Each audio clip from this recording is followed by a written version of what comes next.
Bad reviews on Broadway early on, a comeback sparked by Mikey Eyssimont wasn't just about preseason results.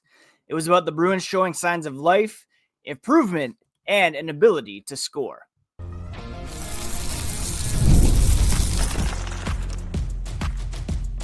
You're Locked On Bruins, your daily podcast on the Boston Bruins. Part of the Locked On Podcast Network, your team every day. What is up, Bruins fans, and welcome back to the Locked On Boston Bruins podcast. I'm your host, Ian McLaren, and this is a daily show where we discuss all things Spoked Beat. Thank you so much for making Locked On Bruins your first listen of the day. Today, we are going to discuss Mikey Eysimont's boosted the Bruins' confidence. We'll then touch on Joonas Korpisalo's performance and the goaltender battle that's shaping up in camp, as well as some depth chart battles and Matěj Blümel's rise, the stalling of Matt Poitras, Fabian Lysell, as well as name our Bruin of the day. Today's episode is brought to you by FanDuel. Download the FanDuel app now by visiting FanDuel.com and win $300 in bonus bets if your first bet wins. If you want to follow along on social media, you can do so at Locked NHL Bruins. You can find me, my dad jokes, and hockey thoughts at Ian C. McLaren. I'm a lifelong Boston Bruins fan, and I've been covering this team for various outlets for 20 years. Now, last night, Mikey Eyssimont turned the game around with his energy and offense, and the Bruins also got a huge confidence boost from the resulting walk-off win in overtime. And I say walk-off because, well, Nikita Zadorov literally scored and skated right to the door off the ice. The Bruins were losing this game, and pretty badly, after going down.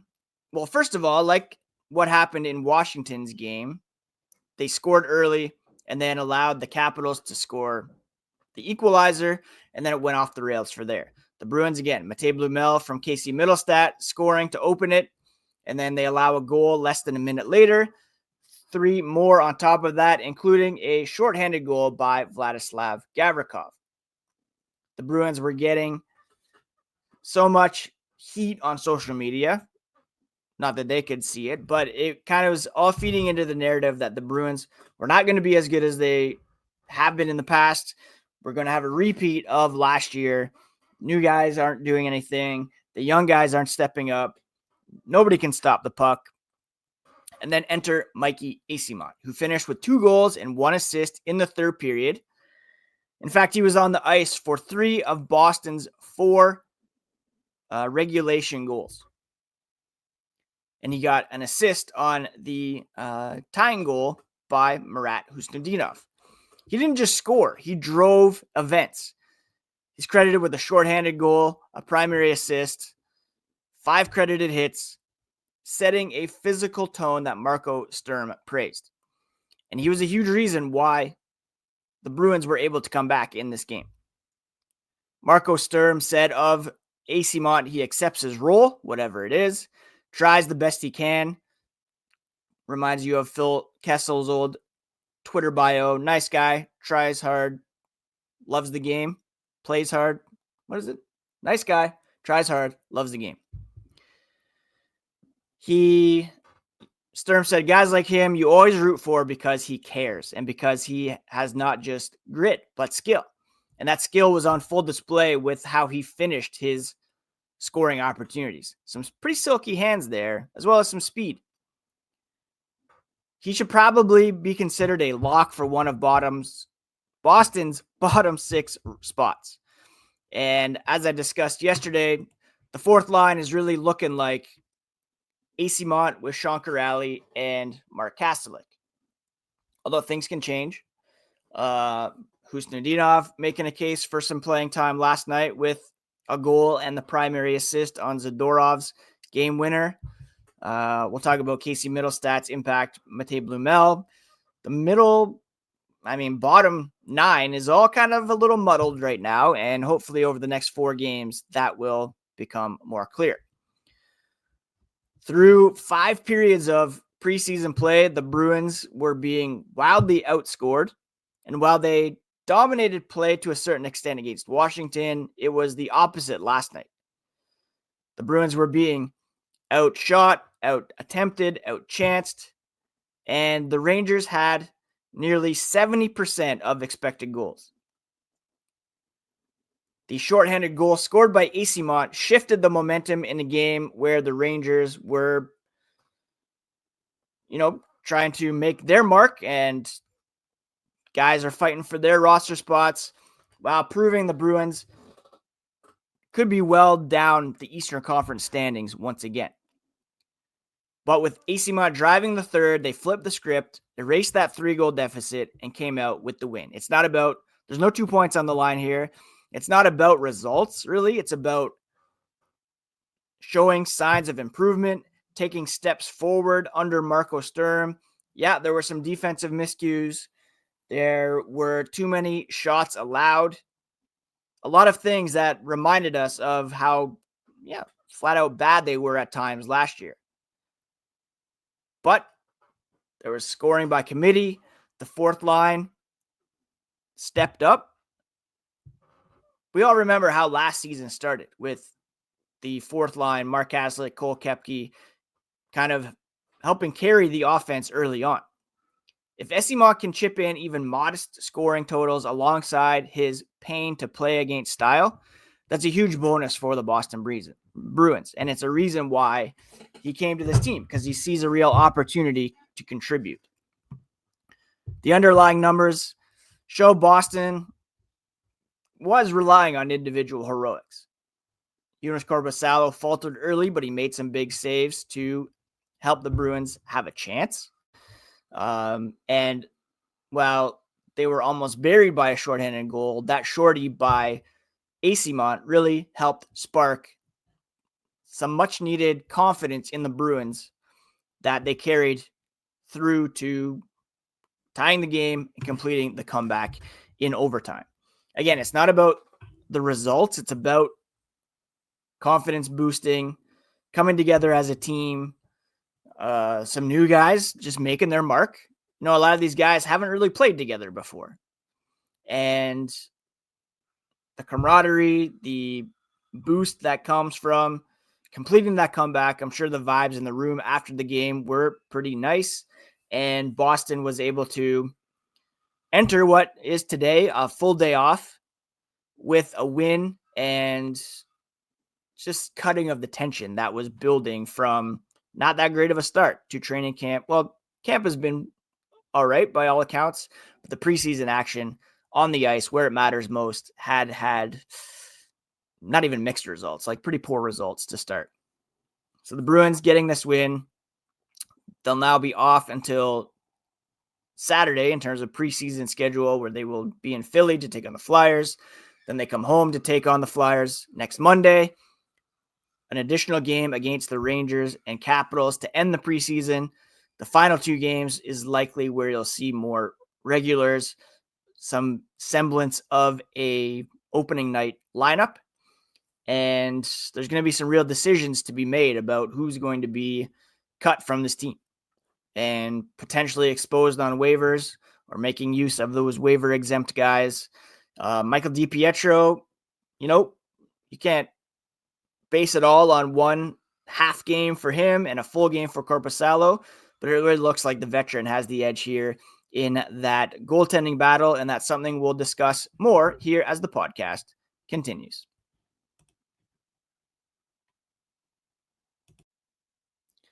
A new NFL season is here, and FanDuel is making sure you're ready for each and every kickoff with a can't-miss offer.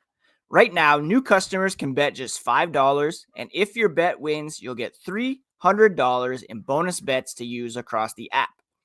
People love using FanDuel because it fits however they like to bet. Player props, building same-game parlays, just jumping in live as the action unfolds.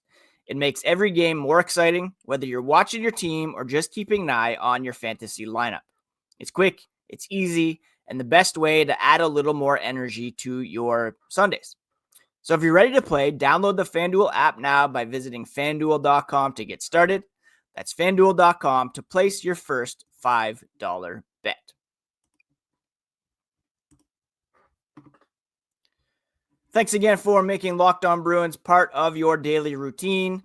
Please do like, review, smash that subscribe button if you have not done so already so that you never miss a thing.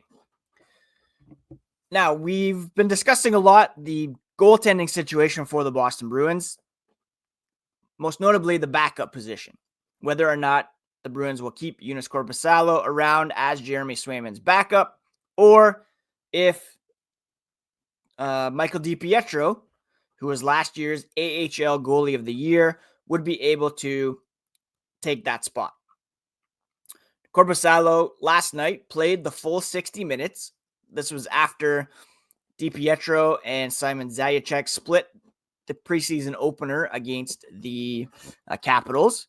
DiPietro allowed 5 goals on not a high volume of shots. Last night, Korpisalo did allow 4 goals, but he did face 37 shots. Obviously, 4 goals. Nobody was happy about that, but he did see a lot of action, which was great for the first game, getting the full 60 minutes, trying to find some rhythm. There were some defensive miscues that led to Rangers goals, turnovers from Victor Soderstrom, John Beecher, Blümel, Mittelstadt, not finding their connection, leading directly to goals against. And wasn't always pretty. In fact, the Rangers had 51% of the shot attempts at 5-on-5, 55% of the total chances. Shots. They had 59% of the scoring chances, 76% of the high danger chances, and expected goals indeed were 3.27 to 1.53. That's just at 5-on-5. In all situations, the Rangers had 37 scoring chances, 19 high danger chances, only 9 for the Bruins. Expected goals were about 4-2. So that shorthanded goal really turned the tide for the Boston Bruins. If the Rangers had been able to score on that power play opportunity, it would have been the 5th goal on Korpisalo, equaling the number allowed by DiPietro, albeit on more shots. And that loss, on top of the Capitals loss, giving up 9-10 goals, not scoring very much, heading into the third period, huge question marks would have remained. The Rangers dominated the dangerous areas last night. And without Korpisalo's steadiness late, where he did have 18 straight saves to close things out, Boston doesn't have a chance to mount any kind of rally. Nikita Zadorov admitted the Bruins gave up way too many grade A chances. Korpisalo stayed big for them, gave them a chance to get back in the game. In the context of the goalie battle, this outing certainly nudges Korpisalo ahead of DiPietro for the backup role. The big story, though, of course, is whether Jeremy Swayman can reascend as the number 1. Yes, Korpisalo played well. 4 goals against, but there were some defensive miscues in front of him.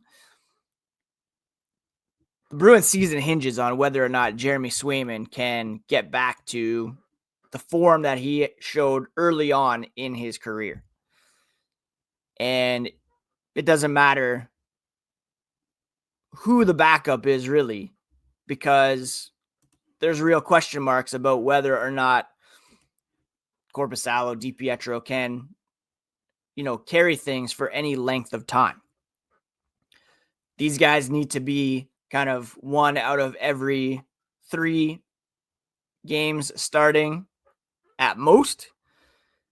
Not an even split here. We're talking like 55 starts for Swayman in an ideal world at least.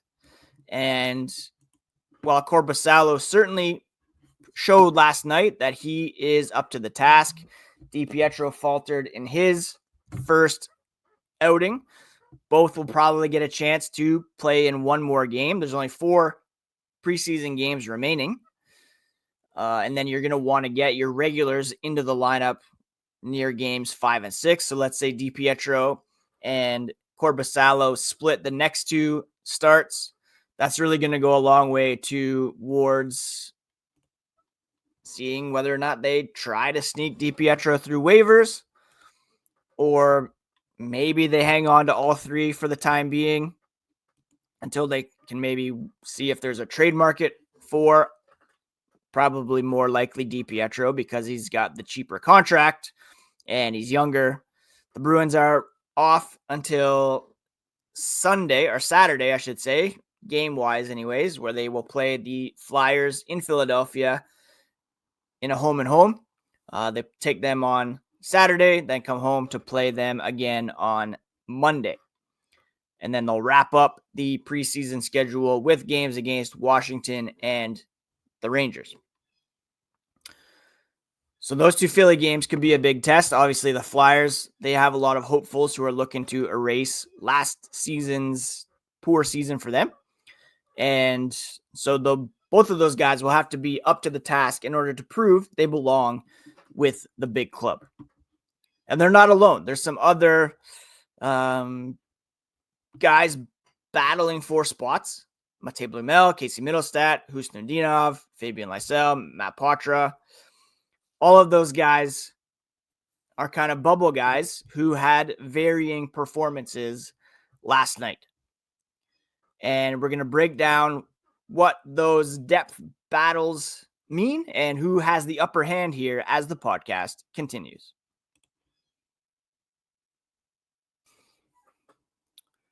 So the Bruins walked it off last night against the New York Rangers, quite literally, as Nikita Zadorov scored the game winner and then immediately skated to the door, took off to the locker room. That was a big moment for him because there has been quite a bit of criticism on his play so far this preseason.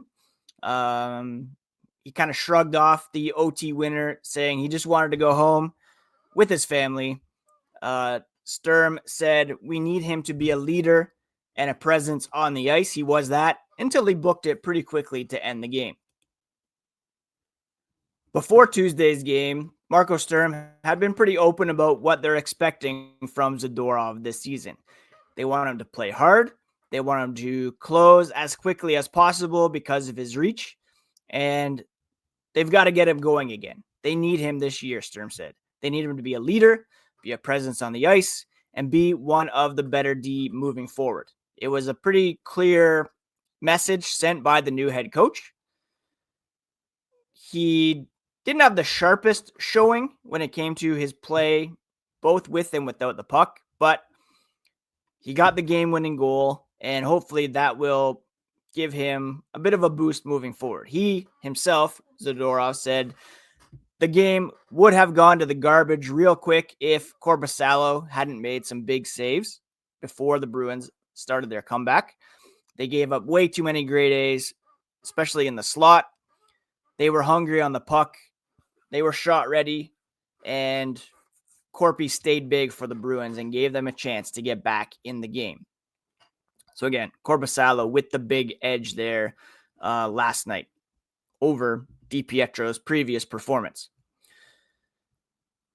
The assists from Casey Mittelstadt were encouraging. Not the best night for he and Blümel when it came to coverage, especially the puck play on a shorthanded goal that was scored by Gavrikov of the New York Rangers.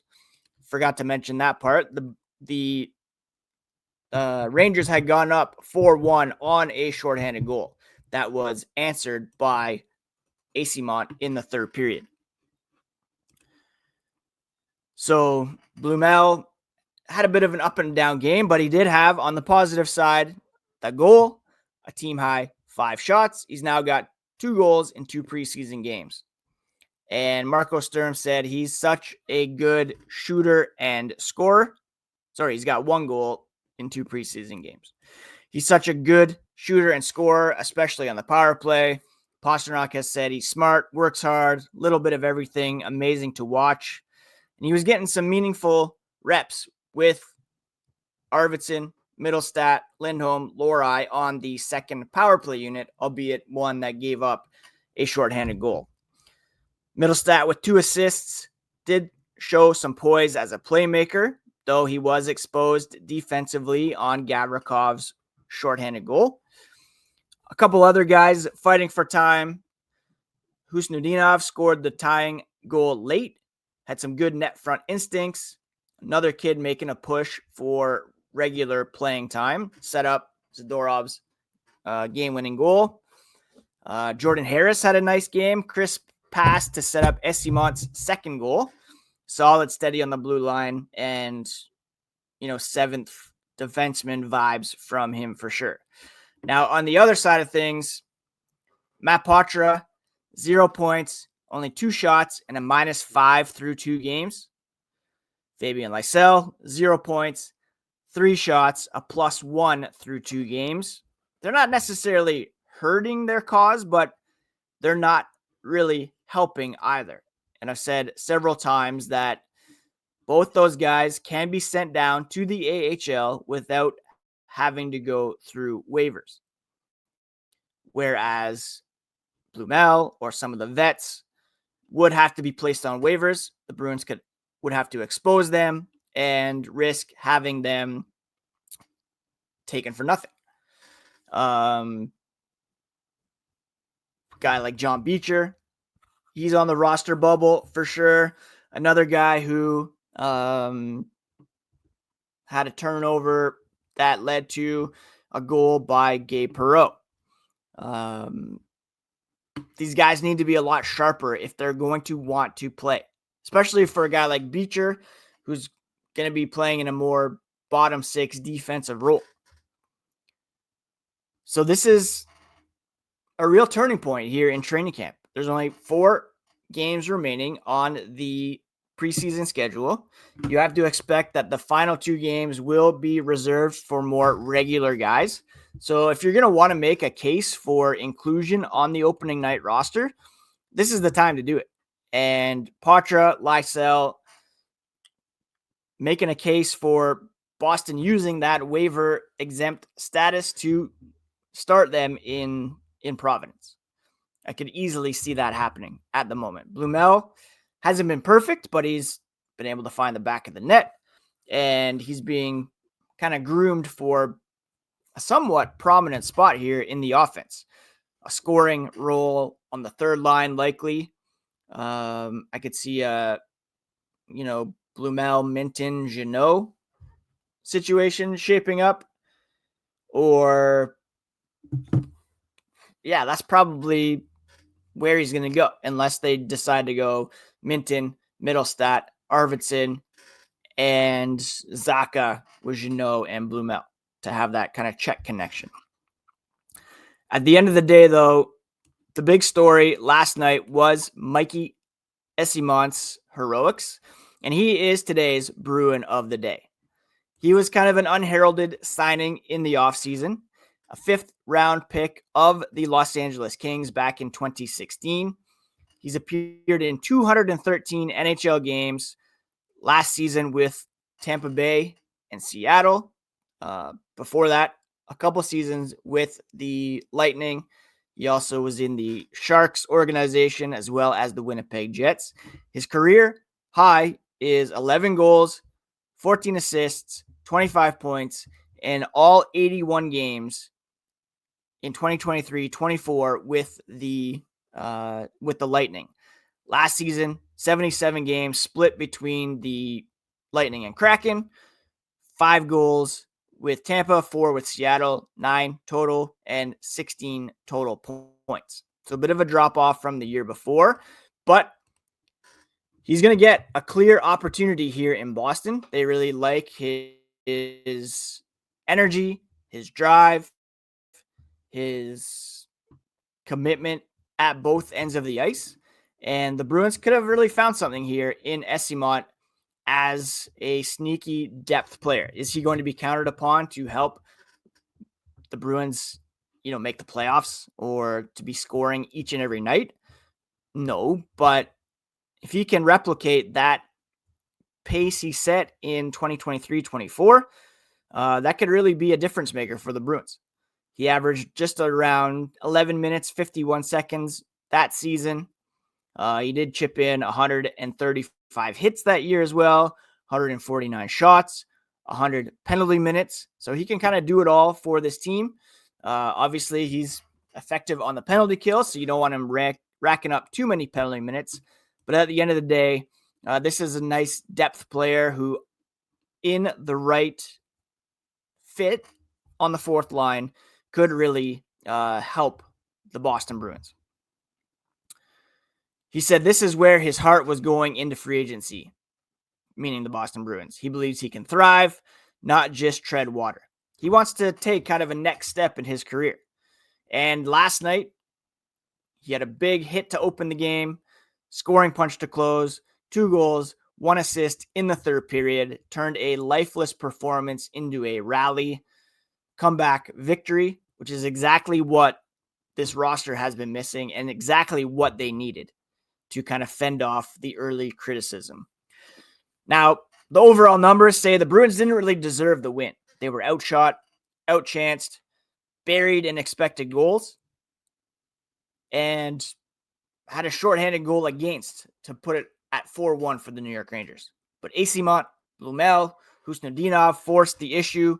Korpisalo steadied late, and Zadorov closed the deal in walk-off fashion. Preseason or not, Bruins finally showed some fight, some depth, and flashes of the scoring by committee that they will need this season. All right, that's it for today's episode of Locked On Boston Bruins. My friends, thank you so much for taking the time to join me today. Join the discussion by jumping on social at Locked NHL Bruins or at Ian C. McLaren. You can also comment on YouTube. I'd love to keep the conversation going over there. Please do check out the Locked On NHL podcast next. League-wide stories from our local experts. It's all part of the Locked On Podcast Network, your favorite team every single day. Please do take care of yourselves, friends. Take care of each other. And we'll talk to you again here on the next episode of Locked On Boston Bruins, where we discuss all things spoke to be every single day.